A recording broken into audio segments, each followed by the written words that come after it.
कौन बिगाड़ करे नर तेरो। जानकी नाथ सहाय करे तब कौन बिगाड़ करे नर तेरो। जानकी नाथ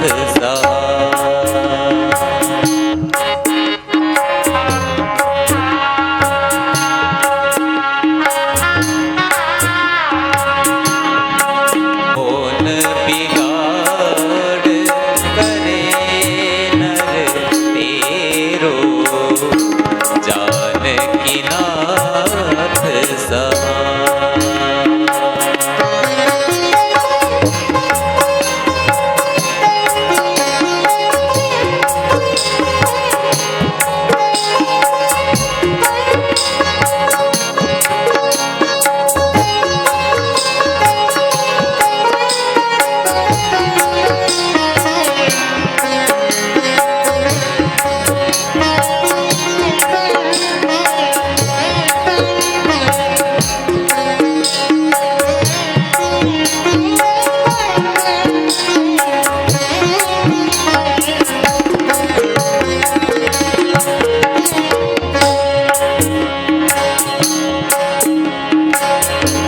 दुष्ट दुशासन विमल द्रौपदी चीर उतारन कुमंतर घेरो। करी जाकी सहाय करी करुणा निधि।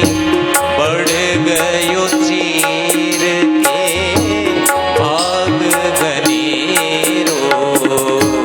जानकी नाथ सहाय करे तब कौन बिगाड़ करे नर तेरो। जानकी नाथ सहाय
जाकी सहाय करी करुणा निधि। ताको जगत में भाग्य घनेरो। जाकी सहाय करी भगवान की है आरती। पापियों को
शान्तिरन्तरिक्षगुं शान्तिः पृथिवी शान्तिरापः शान्तिरूखदयः शान्तिः वनस्पतयः शान्तिर्विश्वे देवाः शान्तिब्रह्म शान्तिः सर्वगुण शान्तिः शान्तिरेव शान्तिः सा मा शान्तिरेतिः आरार्तिकं समर्पयामि देवाभिवन्द्यम् आरार्तिकं गृह्णामि करो प्रक्षाल्यः हस्ते मन्त्रपुष्पाञ्जलिम् आदाय हरि ओम् जग्नेन जज्ञमयजन्त देवास्तानि धर्माणि प्रथमान्यासन्नः तेहनाकं महिमानः सजन्त यत्र पूर्वे साध्यः सन्ति देवः हरि ओम् एकदन्ताय विद्महे वक्रतुण्डाय धीमहि तन्नो दन्ती प्रचोदयात् हरि ओम् नन्दनन्दनाय विद्महे वासुदेवाय धीमहि तन्नो श्रीकृष्णः प्रचोदयात् हरि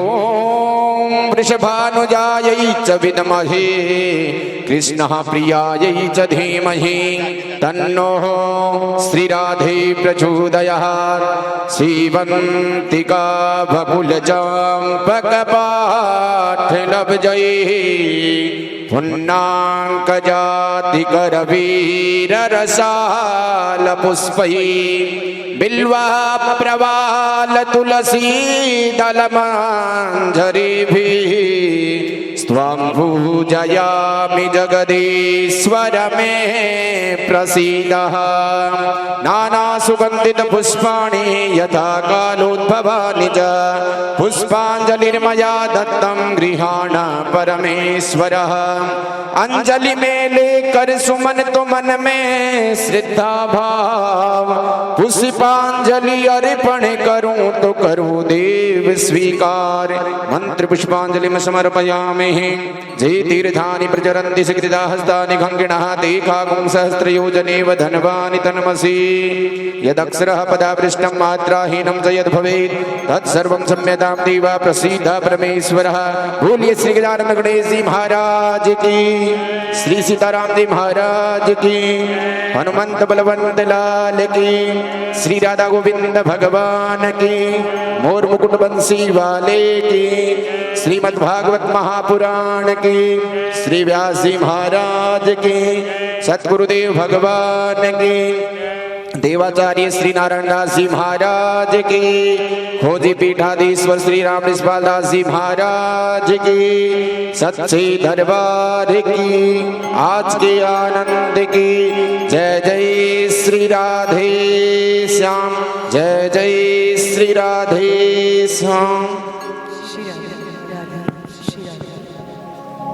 दूसरे दिवस की इस पावन पुनीत साप्ताहिक भागवत कथा ज्ञान यज्ञ में आप सभी का स्वागत है।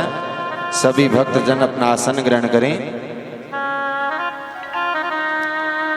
आज द्वितीय दिवस की कथा में कल भागवत जी का महात्म्य का वर्णन किया गया था। श्री व्यास जी के मधुर कंठ के माध्यम से आज की कथा में हम सुनेंगे मंगलाचरण, श्री सुखदेव जी का जन्म, श्री परीक्षित जी महाराज जी का जन्म, सुखदेव जी का पूजन इत्यादि महत्वपूर्ण वृत्तांतों की कथा आज हम सुनेंगे। सभी भक्त अपना आसन ग्रहण करें।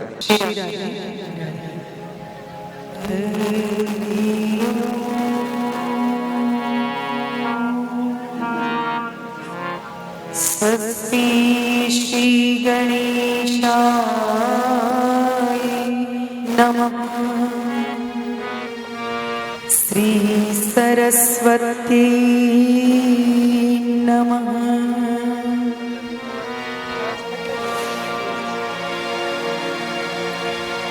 नमः परमहंसा स्वादित चरण कमल चिन्मकरंदाय भक्ति जनमानस निवासाय श्री रामचंद्राय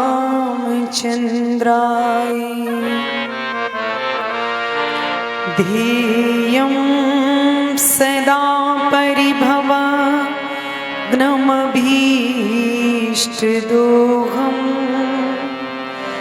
तीर्थास्पदं शिवविरिञ्चिनुतं शरण्यं बृहत्यार्तिहं प्रणतिपालि भवाधिपूतं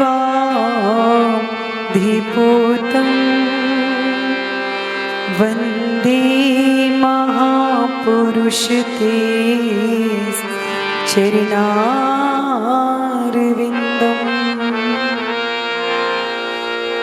वंशी विभूषित करा नवनीरदावा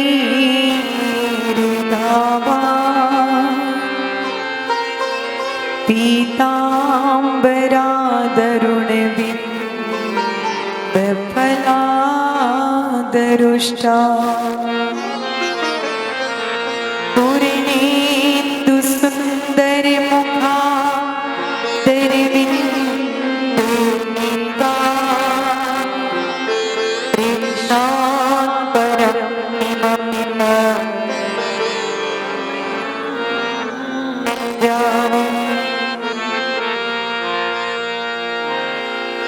मनोजीवं मारुतितुल्यवेगं जितेन्द्रियं बुद्धिमतां वातात्मजं वानरयूथमुख्यं श्रीरामदूतं शरणं प्रपद्ये सीतानाथ समारंभा रामानन्दार्य मध्यमा अस्मदाचार्यपर्यन्ता वन्दे श्रीगुरु परम्परा अखण्डमण्डलाकारं व्याप्तं येन चराचरं तत्पदं दर्शितं येन तस्मै श्रीगुरवे नमः।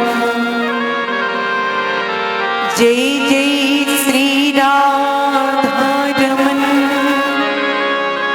जय जय नवले किशोर जय गोपी चित चोर प्रभु जय जय माखन चोर। बुद्धि भागवत भगवान की श्री राघवेंद्र सरकार की श्री राधा गोविंद भगवान की श्री हनुमंत बलवंत लाल की श्री गौरी शंकर भगवान की जगत गुरु श्री रामानंदाचार्य भगवान की श्री गंगादास जी महाराज की पूज्य श्री बाबा जी महाराज की श्री खोजी पीठाधीश्वर भगवान की श्री सतगुरुदेव भगवान की जय जय श्री राधे।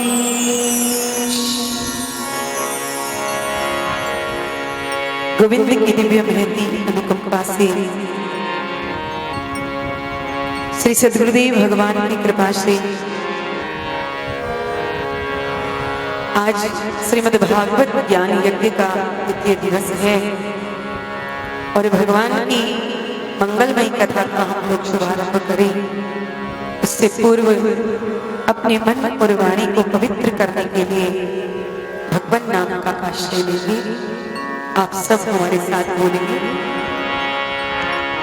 आते जाते हुए गुनगुनाया करो, राम बोला करो, राम गाया करो। आते जाते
गाया करो, राम बोला करो, राम गाया करो।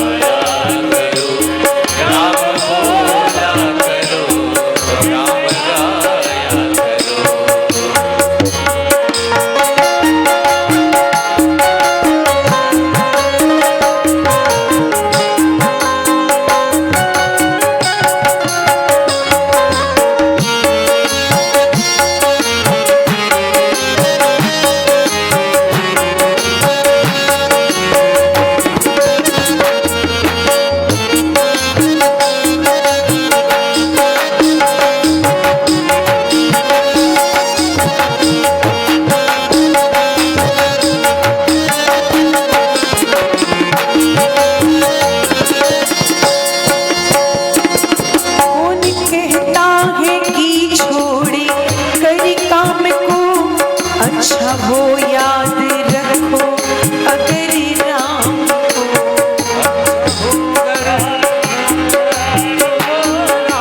को, कौन कहता है कि छोड़े कर काम को, अच्छा हो याद रखो अगर राम को, अच्छा हो सुख दुख में ना उनको भुलाया करो, राम बोला करो, राम गाया करो। सुख दुख में ना उनको भुलाया करो, राम बोला करो, राम गाया करो। आते जाते हुए गुनगुनाया करो, राम बोला करो, राम गाया करो। आते जाते राम गाया करो, राम बोला करो, राम गाया करो।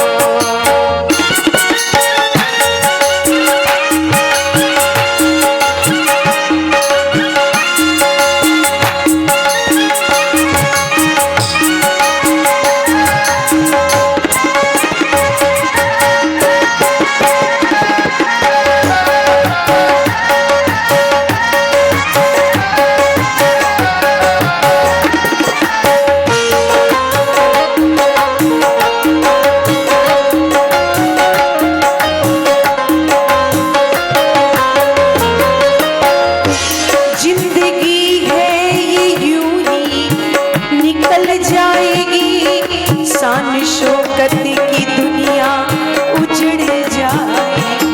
शान शौकत की दुनिया उजड़ जाएगी। जिंदगी है ये यूं ही निकल जाएगी, शान शौकत की दुनिया उजड़ जाएगी। शौकत की दुनिया उजड़ जाएगी। अपने मन से ना उनको भुलाया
परम मंगलमय परात्पर अखिलेश्वर अकारण करुणा वरुणालय भक्ति वांछा कल्पतरु तड़िद्युत विनिंदक पीतांबरधारी श्री बाल कृष्ण लाल की वांगमय प्रतिस्वरूपा श्रीमद्भागवत महापुराणांतर्गत पधारे हुए सभी भगवत प्रेमी बंधुजन, मातृशक्ति,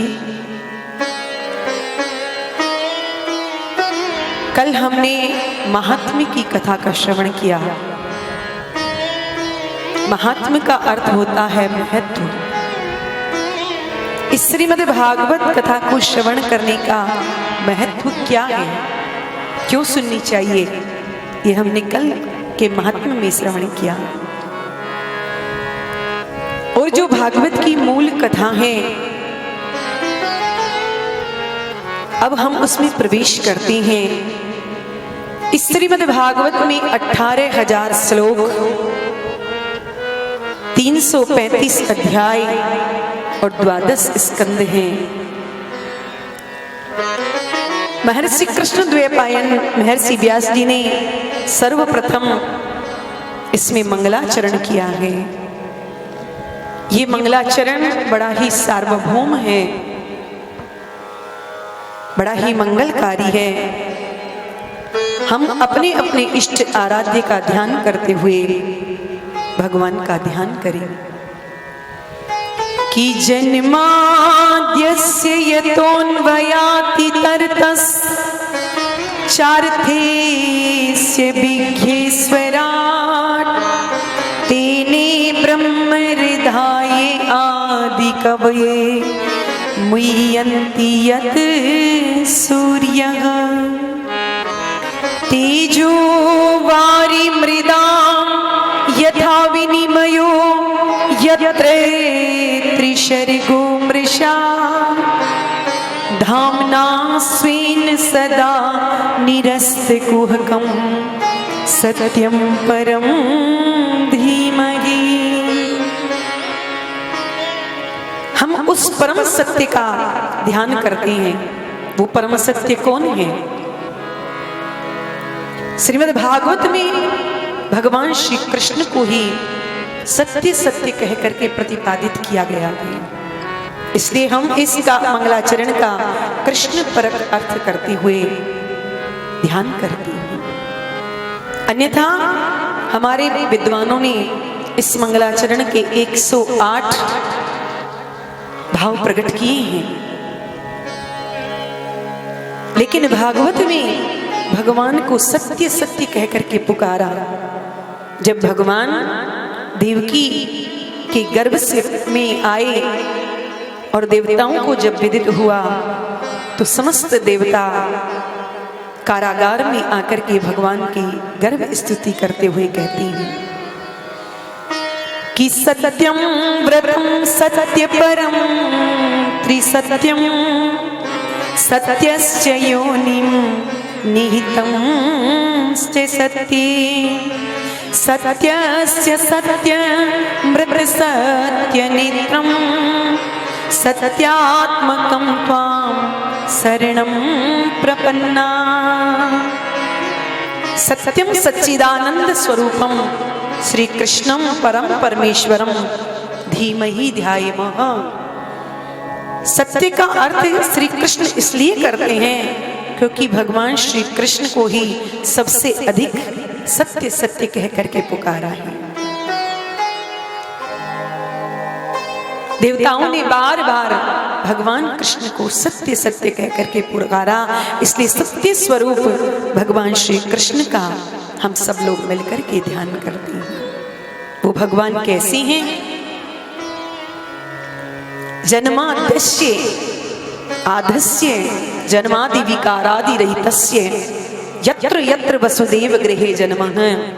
जो भगवान आदि और अंत से परे हैं, वे परमात्मा भक्तों को परमानंद प्रदान करने के लिए वसुदेव जी के घर में प्रकट हुए।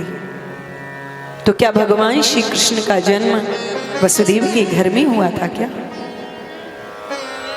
व्यास जी महाराज से किसी ने पूछा कि भगवान कृष्ण का जन्म तो मामा कंस के कारागार में हुआ था, फिर आपने ये कैसे कह दिया कि वसुदेव जी के घर में कृष्ण का जन्म हुआ?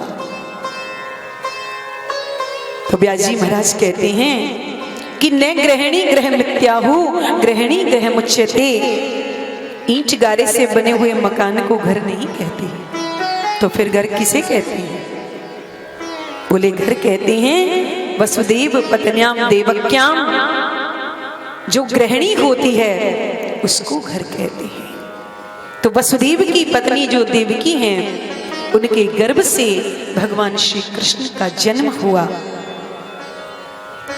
और जन्म लेते ही अन्व्यतिरेतः, जन्म लेते ही भगवान भाग करके कहां चले गए? गोकुल में।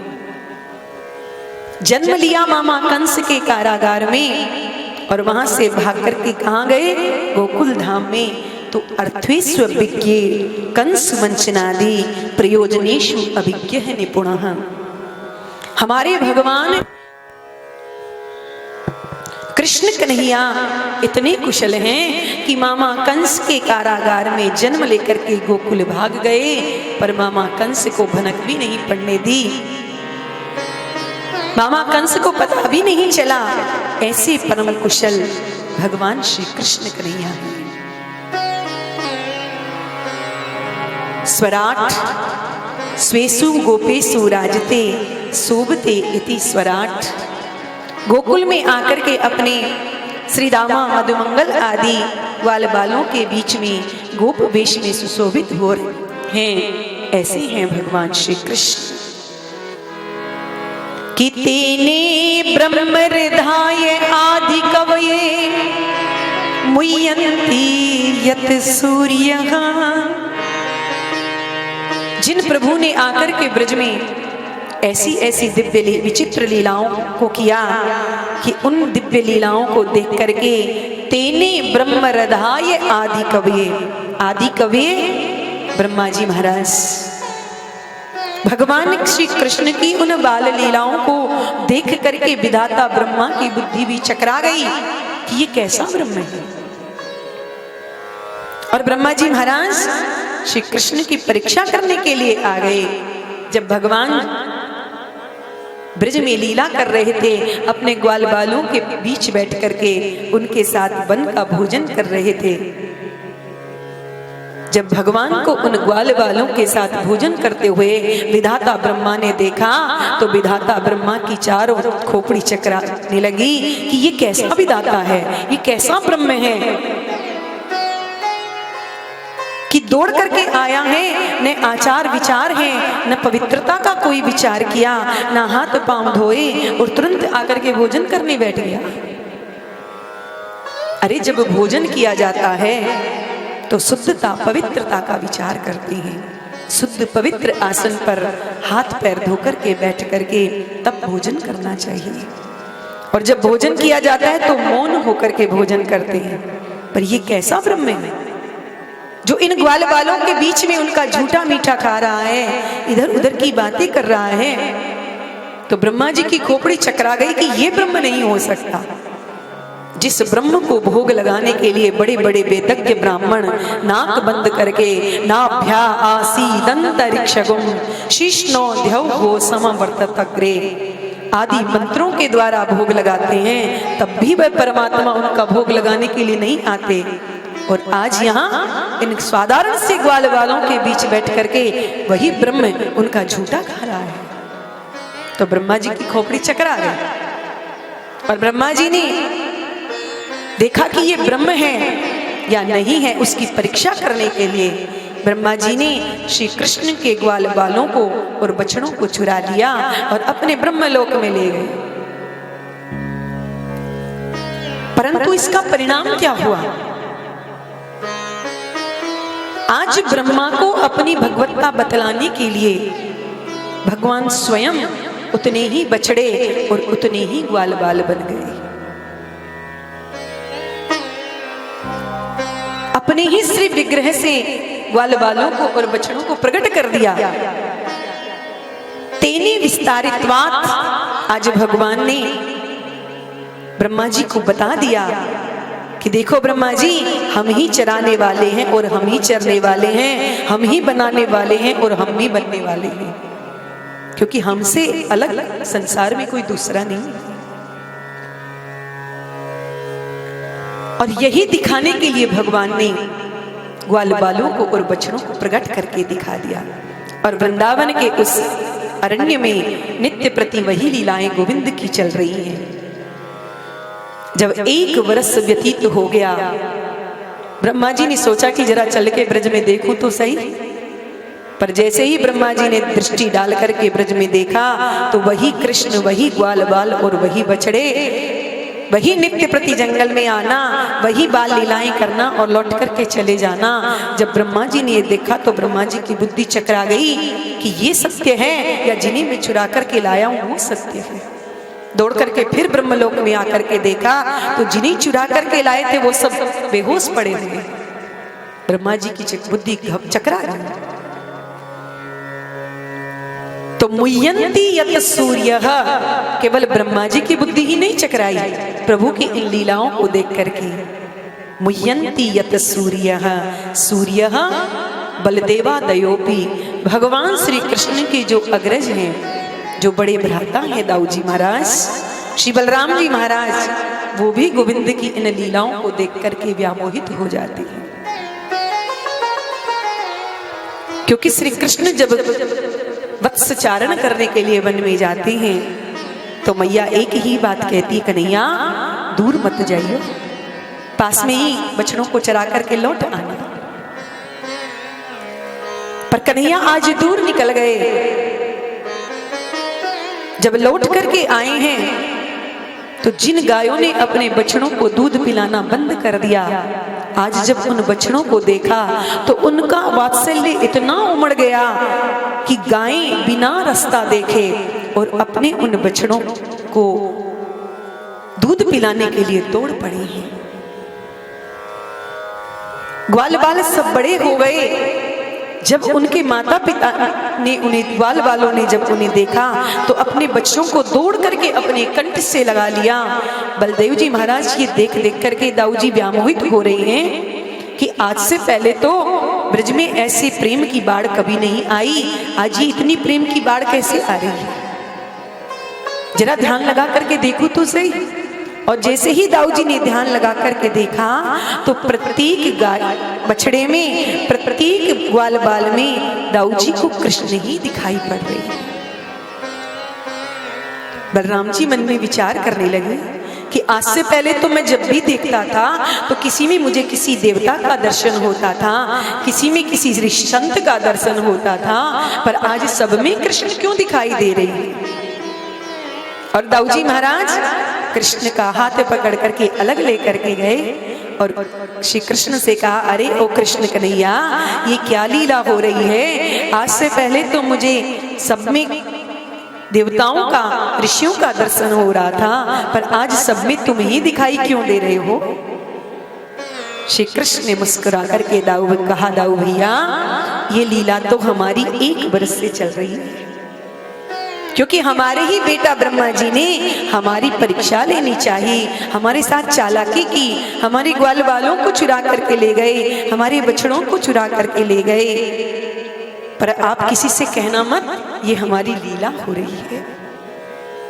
तो केवल ब्रह्मा ही नहीं, बलराम जी भी गोविंद की लीलाओं को देख करके व्यामोहित हो जाते हैं।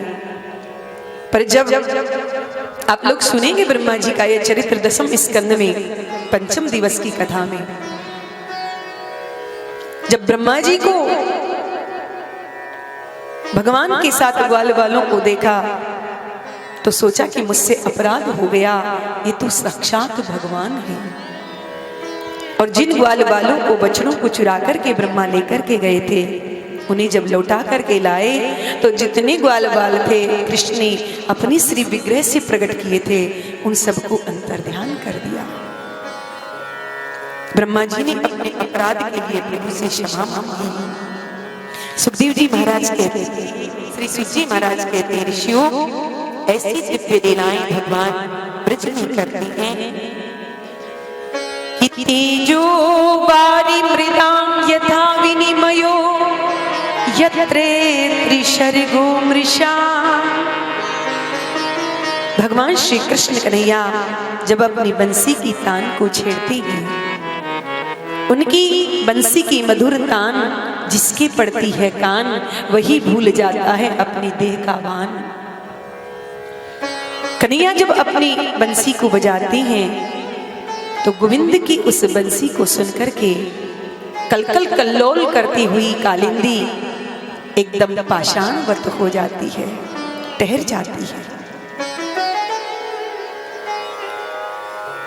और भगवान श्री कृष्ण जब अपनी बंसी को बजाते हैं तो गिरिराज गोवर्धन के जो पाषाण गिरिखंड हैं वो भगवान की बंसी को सुनकर के द्रवीभूत हो जाते हैं। ये भगवान की बंसी का चमत्कार है।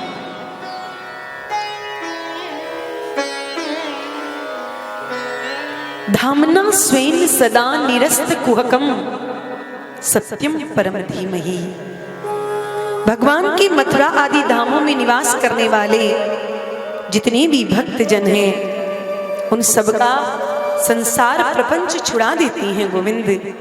ऐसे सच्चिदानंद स्वरूप परमेश्वर भगवान श्री कृष्ण का हम सब लोग मिलकर के ध्यान करते हैं। सत्यम परम धीमहि।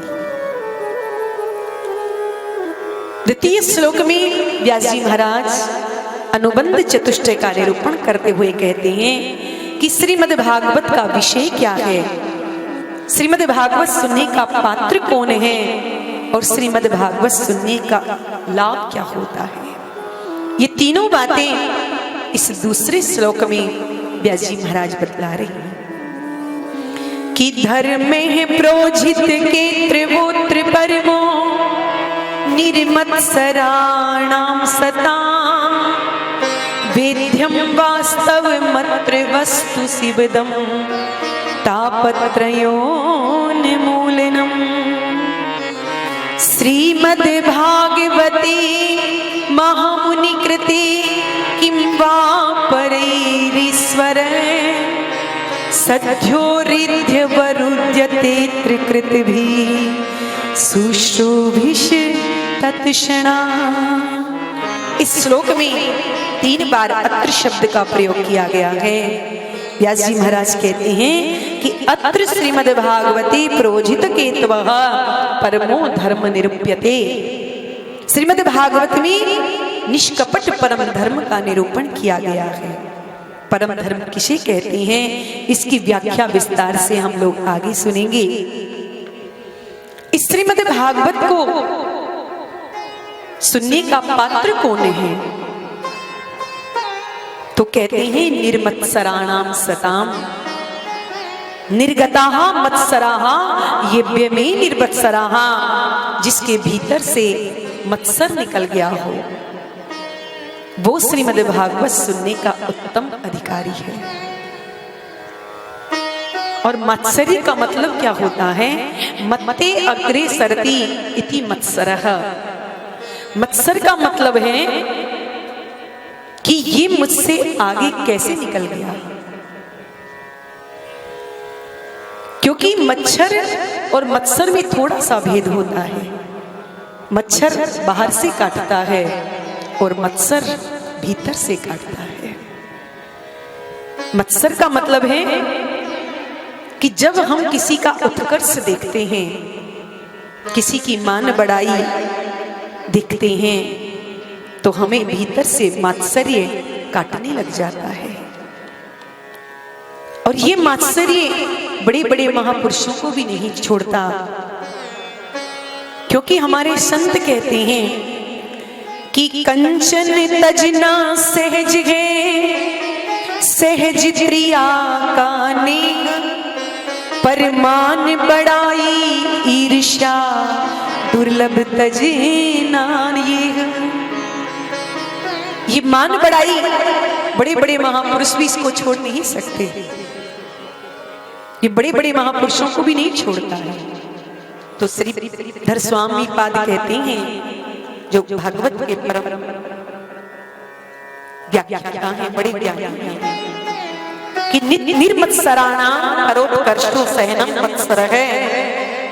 तत्र हितानाम सता भूतानुकंपिनाम मुक्तानाम। भागवत सुनने का उत्तम पात्र कौन है? जो निर्मत्सर हो गया हो, जिसके भीतर से मात्सर्य निकल गया हो। किसी का उत्कर्ष, किसी की बड़ाई जब हम सुने तो हृदय में प्रसन्नता होनी चाहिए कि भगवान की कितनी बड़ी इस पर कृपा है कि इसे इतना ऊंचा पद मिल गया। कल इसके पास कुछ नहीं था, आज बंगला है, मोटर है, गाड़ी है, बड़ा वैभव संपन्न हो गया। तो ये सब देख करके हमें प्रसन्नता होने लग जाए तो समझ लेना कि तुम भागवत सुनने के उत्तम अधिकारी हो। ऐसा भाव जिस दिन हमारे हृदय में आ जाएगा उसी दिन समझ लेना कि हम भागवत सुनने के उत्तम पात्र हैं। क्योंकि प्राय लोग अपने दुख से उतने दुखी नहीं होते जितने दुख दूसरी की प्रसन्नता को देख करके, दूसरी की खुशी को देख करके दुखी हो जाते हैं। हमारे घर में अंधेरा है तो पड़ोसी के घर में उजेला कैसे हो गया? पड़ोसी के घर में भी अंधेरा होना चाहिए। तो अपना दुगना नुकसान करके भी पड़ोसी का नुकसान करना चाहते हैं। एक व्यक्ति ने भगवान की भजन किया, तपस्या की, तो भगवान ने कहा कि वरदान मांगो। उसने कहा कि महाराज बस यही वरदान दे दो कि मैं जो मांगू मुझे वही मिल जाए। भगवान ने कहा ये वरदान तो हम तुम्हें दे देंगे, पर हमारी इच्छा से हम तुम्हें ये वरदान और देते हैं कि तुम्हें जो मिलेगा उससे दुगना तुम्हारे पड़ोसी को। उसने कहा ठीक है। अब उसके यहाँ रहने के लिए घर नहीं था। उसने भगवान से प्रार्थना की प्रभु रहने के लिए घर नहीं है। तो प्रभु की ऐसी कृपा हुई कि उसके घर बन गया, पर पड़ोसी से कुछ नहीं हुआ। पर थोड़े दिन बाद उसने भगवान से प्रार्थना की महाराज मकान तो बन गया पर घर शहर से थोड़ा दूर है तो एक गाड़ी तो भगवत कृपा से उसने गाड़ी हो पर पड़ोसी से लोग।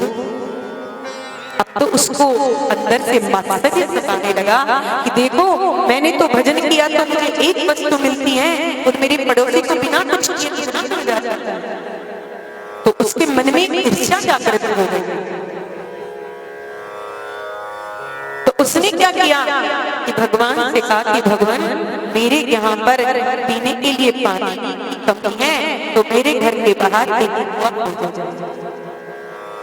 तो भगवान ने तो अपने वचन के पक्के उसके घर के द्वार पर एक कुआं हो गया, पर पड़ोसी के घर पर दो कुएं। पर उसने अंत में भगवान से मांगा कि प्रभु मेरी एक आंख फूट जाए, क्योंकि यदि मेरी एक फूटेगी तो पड़ोसी की दोनों फूटेगी। और भगवान ने उसने कहा कि प्रभु मेरी एक नेत्र फूट जाए कम से कम एक तो देख लूंगा मेरा काम चल जाएगा, पर उस पड़ोसी के दोनों फूटेंगे। तो जैसे ही घर से बाहर निकलेगा तो एक नहीं दो कुएं उसके घर के द्वार पर हैं, तो कभी ना कभी तो उसमें जाके गिरेगा ही, समाप्त हो जाएगा। तो ईर्ष्यालु व्यक्ति का यही लक्षण है कि वो अपना नुकसान करके पड़ोसी का दुगना नुकसान करना चाहता है।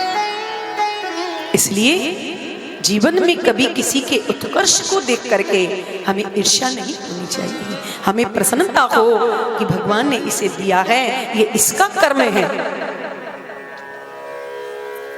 ऐसी प्रवृत्ति हमारी जिस दिन बन जाएगी उसी दिन हम भागवत सुनने के उत्तम अधिकारी बन जाएंगे।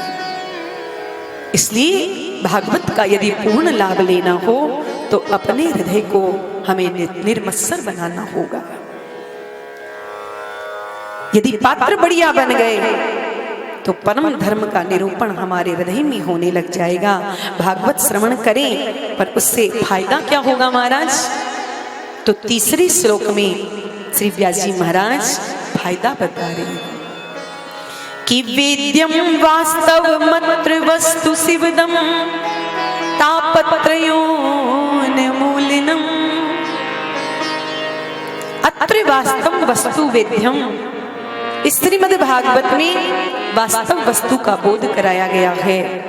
वास्तव वस्तु किसे कहते हैं कि वास्तवश्च जीव है, वास्तवी च माया, वास्तवम च जगत। जीव, जगत और माया, इन तीनों को वास्तव नाम से जाना गया है। तो भागवत श्रवण करने से जीव, जगत और माया का हमें बोध हो जाएगा, जिससे बोध हो जाने से शिवदम हमारा कल्याण हो जाएगा। तो भागवत का मुख्य हेतु क्या है? हमारे जीवन में जो दैहिक, दैविक और भौतिक जो त्रिताप हैं, इन तीनों तापों से हम मुक्त हो जाएंगे। व्यास जी महाराज दावा करते हुए कहते हैं कि अन्य किसी ग्रंथ को सुनने का, पढ़ने का अवसर ना मिले तो कोई बात नहीं, हम जीवन में ये संकल्प कर लें कि हमें कम से कम कहीं भी सत्संग हो रहा हो, कहीं भी कथा हो रही हो, तो हमें जाकर के सुनना चाहिए। क्योंकि साथ साथ तो हम लोग हमेशा रहते हैं, अभी भी हम सब लोग साथ साथ हैं, पर साथ में और संग में बहुत अंतर होता है। अभी हम सब लोग साथ साथ बैठे हैं, पर संग कहते हैं जब हम एक दूसरे के को जान जाएं, चाहे हम फिर 10 वर्ष बाद भी मिलेंगे तो हम आपको पहचान जाएंगे, क्योंकि हम आपको जानते हैं।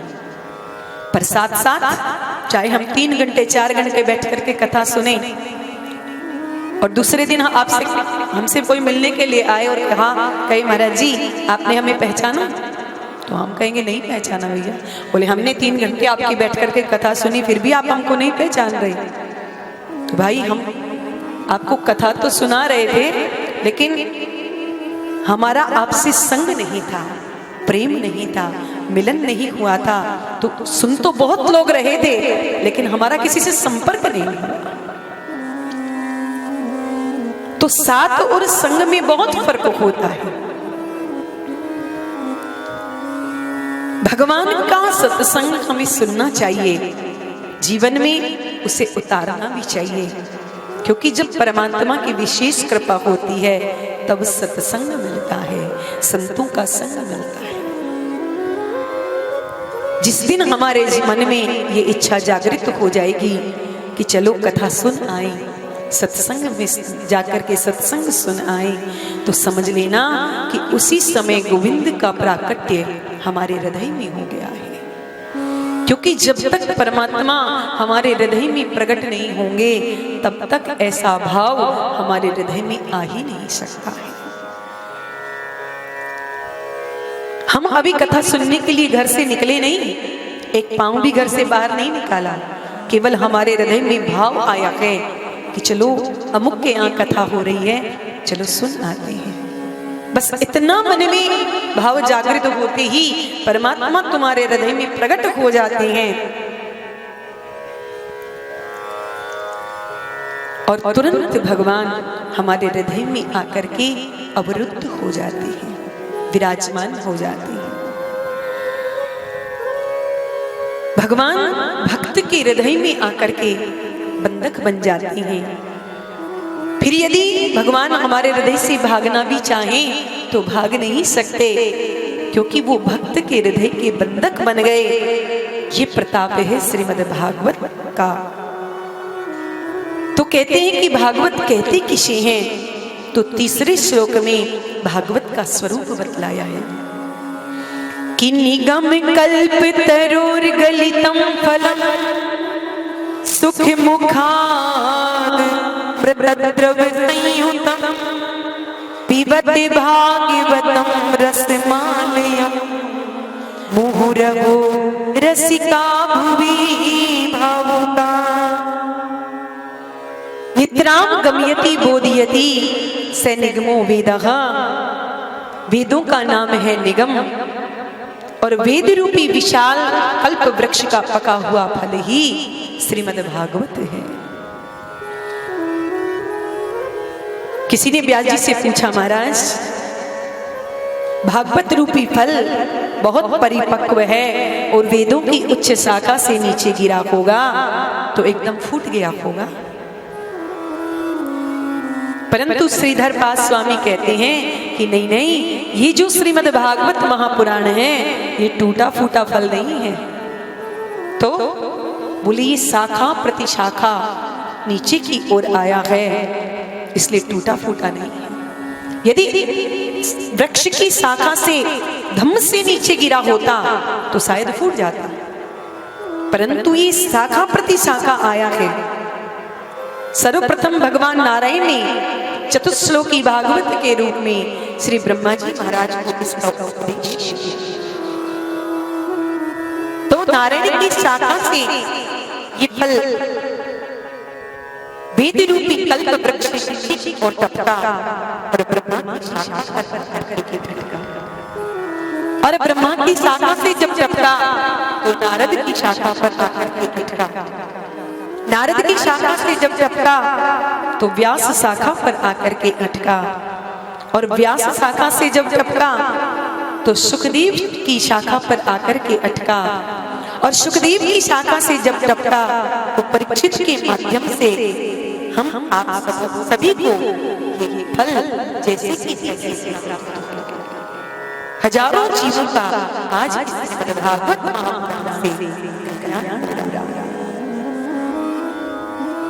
किसी ने पूछा महाराज आपका फल है तो आप तो इसे मीठा बताएंगे, क्योंकि फल बेचने वालों की कुशलता होती है कि वो अपने फलों की बड़ी बड़ाई करते हैं। एक व्यक्ति का ठेला लगा था और उसके पास तमाम केले रखे थे, तो बेच रहा था मलाई वाले केले, मलाई वाले केले। अब किसी ने सुना क्या मलाई के भी केले होते हैं क्या? पर ये अपना अपना ढंग होता है कि वो अपने फल की बड़ाई करके कैसे उसे बेचना चाहता है।